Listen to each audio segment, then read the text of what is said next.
Hi, I'm Dr. Boyce Watkins from YourBlackWorld.com.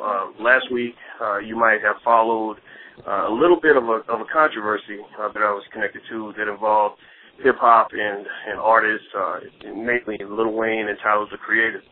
And, you know, I wanted people to know more about sort of where I stand in hip-hop and also who I respect in hip-hop. And there are a few people that I respect more in the industry than the rapper Killer Mike, whose real name is Michael Render. He's out of Atlanta. He's an extraordinary artist. If you haven't checked out his music, you really should.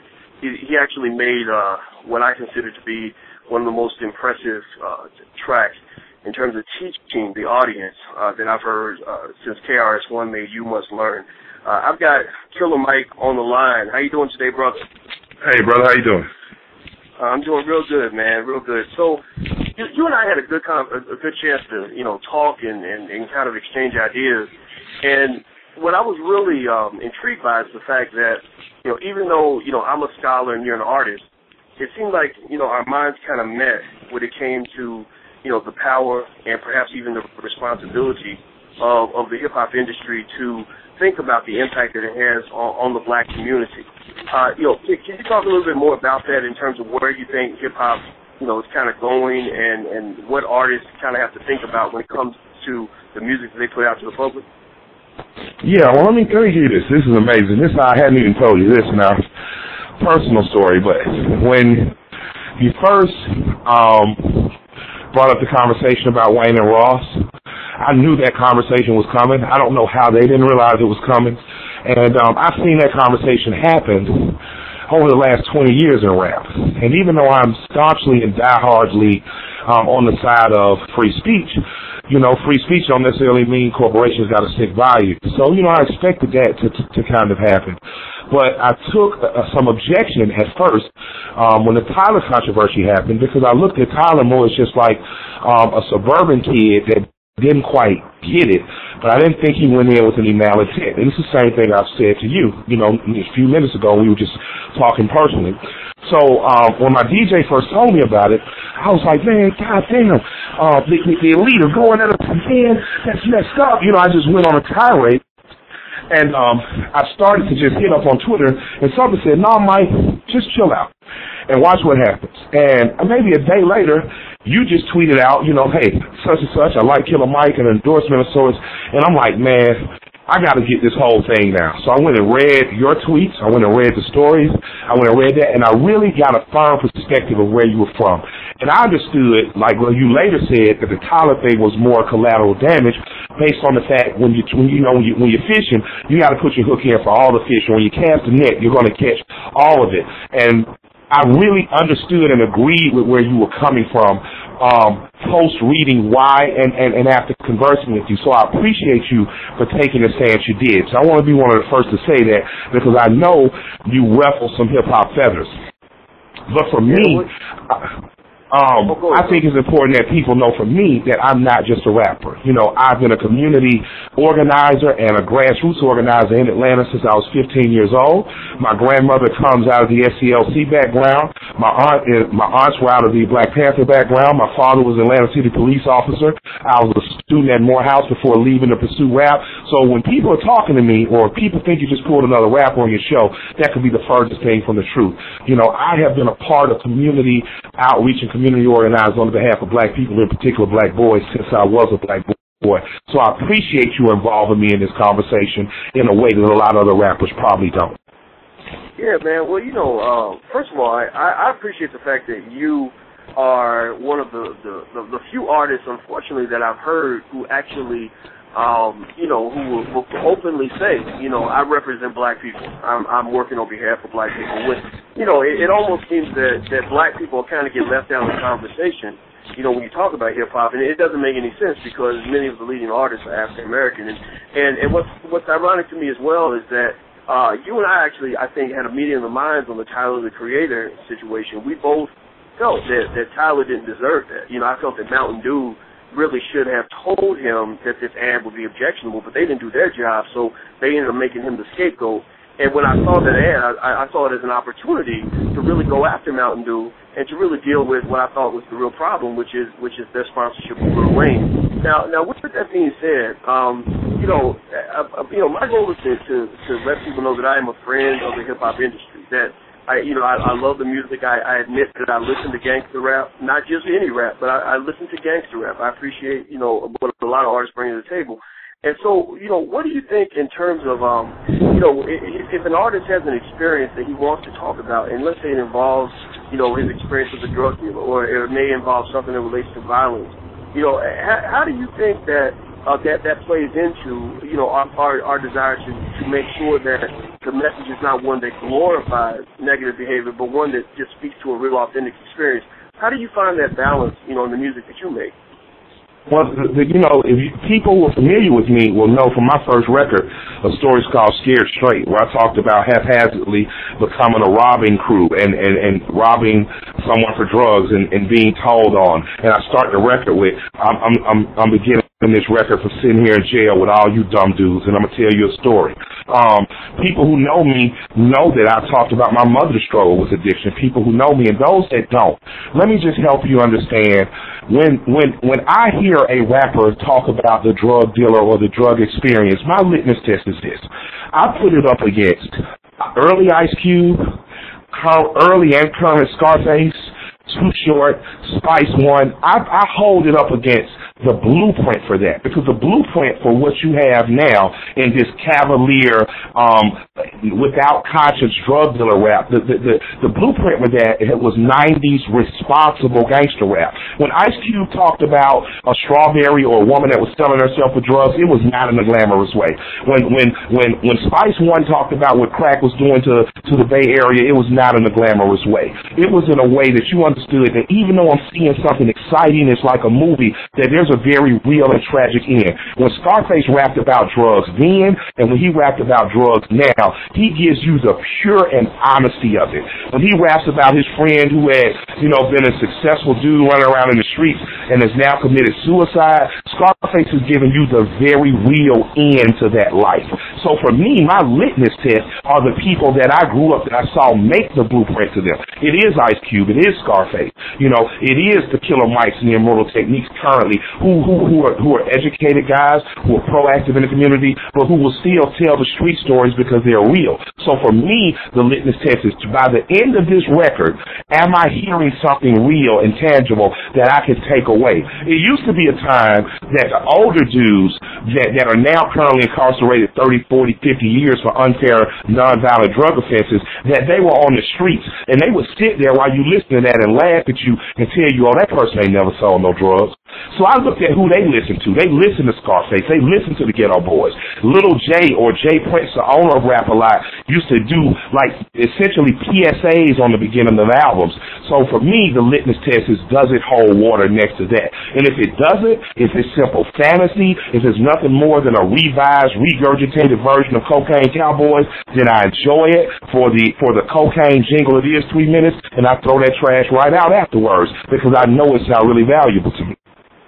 Okay, well, let me ask you this. I know that you did, among many things you've done in your career, and I encourage people to check you out if they haven't done so already. You did what I consider to actually probably one of my top 5 songs of all time with Ice Cube, Put the Pressure on Him. Yeah. And what I really like about that song was that, you guys were, as two veterans in the game, were really laying out knowledge and using the power of hip-hop to empower black people, as opposed to using it as a weapon to oppress black people, which I think that's what corporate America has been doing.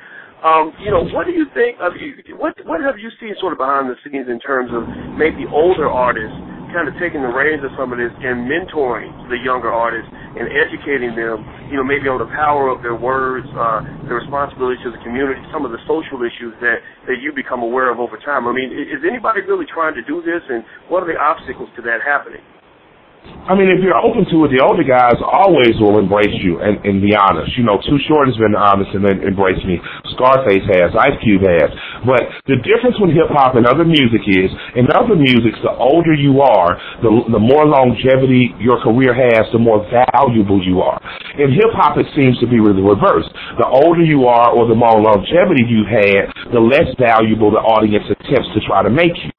Unfortunately, I just saw Scarface make a comment a few weeks ago in which he said that corporations are purposefully pushing an agenda that is whitewashing hip-hop. It is trying to, essentially what he was saying was that hip-hop is being turned into a popular music where the message is directed at Anglo-Saxon kids outside of the community. It's for them, it's packaged for them, and you as a black audience are losing it in the same way that you lost rock and roll and eventually the blues. Now, people in the uproar, you saw people on the internet, he's old, he's washed up. Now, let me ask you this. What if Muddy Waters had said that about the Rolling Stones?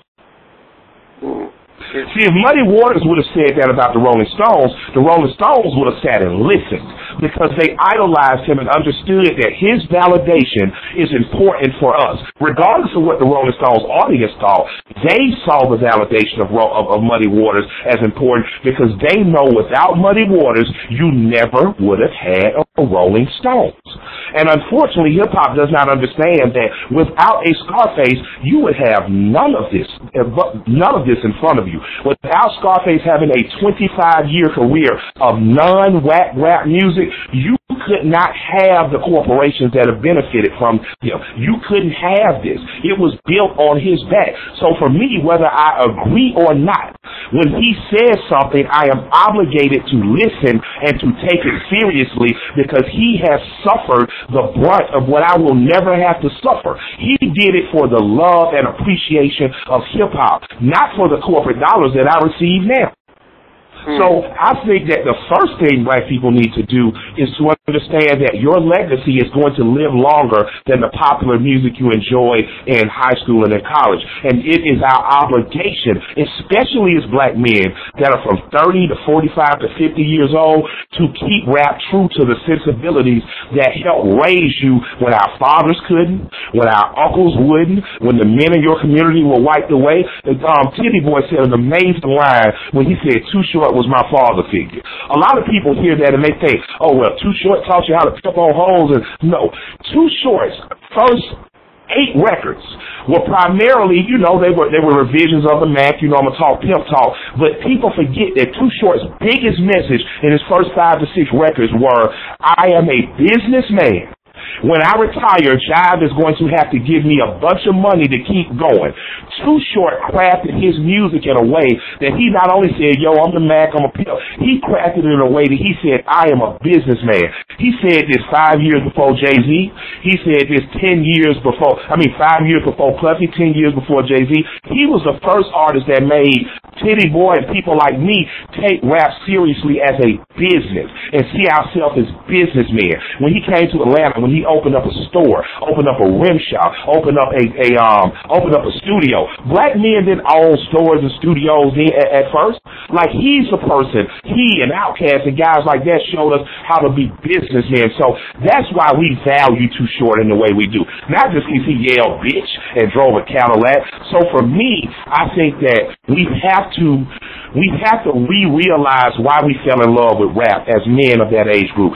We have to retake the value that brought us through, childhood successfully by listening to rap, and we have to reclaim it. We still should be supporting the artists that I just mentioned. We still should be listening to rap music. But because we have it, our music is now in the hands of corporations and not in the hands of communities. So corporations now dictate to us what they want to see versus saying, like in the skateboard community, how can we be a part of you guys' community and not necessarily control your community? Well, I'm going to challenge you then and ask you a question, and this is one that is one that I think somebody would ask to really see what your take is on this balance here. I remember Ice Cube did that song with MC Ren where I think the chorus was, I started this gangster shit and this the motherfucking thanks I get. Yeah, right. So it sounded to me like he was basically saying, like, look, without me, you wouldn't have, a lot of the artists that you have today, from T.I. across the board, because, he is kind of like the parent or the grandparent of everything that exists right now. So do you think, though, that what do you say to people who say, well, that wasn't a good thing? The NWA did not make hip-hop better, it made it worse. So what I say those. I say those people are fools. Because if you don't think Fuck the Police made hip-hop better, you're crazy. Because right now, those kids who were at Occupy Atlanta, who got rushed by the police, you know the last words they said as handcuffs got put on their arms were? Fuck the police. As children are being shot down in Oakland and in Harlem, as a grandmother has been killed in Atlanta, as police corruption is now on the front page in DeKalb County and metropolitan Atlanta, what more appropriate word to say than fuck the police? What more appropriate word to say before the riots? Ice Cube warned L.A. that the riots was coming a full 2 years before they ever happened. He was Ice Cube and NWA were the perfect fortune tellers for the injustice that was happening through the community. When you first heard Dope Man by NWA, most people who were in the suburbs of Atlanta, who were black too, had no idea that crack was ravaging the inner city. So had it not been for them, how would you have known? Interesting. Okay. And the truth, let me tell you something. The truth is like a good steak. You don't have to wait till it's well done. It should still have some blood in it. It has to be medium rare to serve it. Wow. All right, well, that's powerful, man. Well, you know, before I let you go, because I know you got a crazy schedule and you got stuff going on. What do you have that you're working on now, and how can people support your music and find out more about you? Well, if you don't own Rap Music, which was the album of the year last year, I suggest you go get Rap Music. You can go to Pitchfork, you can go to Spin, you can go to Rolling Stone and read the reviews, you can go listen. It was put out on William Street Records. I would suggest you go to KillerMike.com. When you go to KillerMike.com, you're going to see some t-shirts that disturb you a little bit.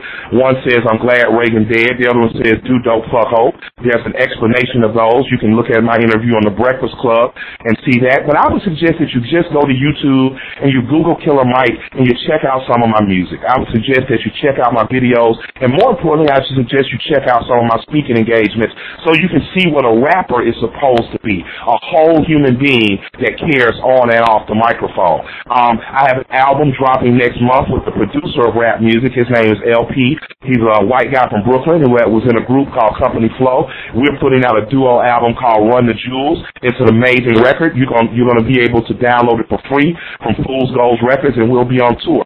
I'm currently on the Shoes for Running tour with Big Boy of Outkast. I'll leave this tour in about a month. I'll stay home a couple weeks, and then I'll go out on the Run the Jewels tour with LP. So, you know, I hope to see you guys. I hope that I gain some new listenership, and if I don't, that's fine, because me and the old listenership are just chugging along doing well. I'd like to thank you for having me. I'd like to thank you for being a valuable voice on the behalf of the educated and the elite, and gangster rap in particular. Thank you, thank you, thank you. And I'd like to thank all those who gave up this 5 and 10 minutes to get to listen to us today. All right. Well, you know, for those of you who are listening, you know why I brought this brother in. You know, I love finding the brilliance in our community, wherever it exists, and I put this brother on par with every scholar I've ever heard. There are a couple artists who instantly moved to my top 5 based on hearing a few of their songs and seeing a few of their interviews. And Killer Mike and Immortal Technique are those two guys who immediately, in my mind, were elevated to a status of a Tupac, Ice Cube, and T.I. And I think these are people that you should pay attention to. So I hope that those listening will go out and support this brother, because he deserves that support, because we are part of a movement. This is our version of the civil rights movement, where we're bringing the whole community together and teaching black men to stand up. Wherever you are, don't sit down, certainly don't lie down. Stand up.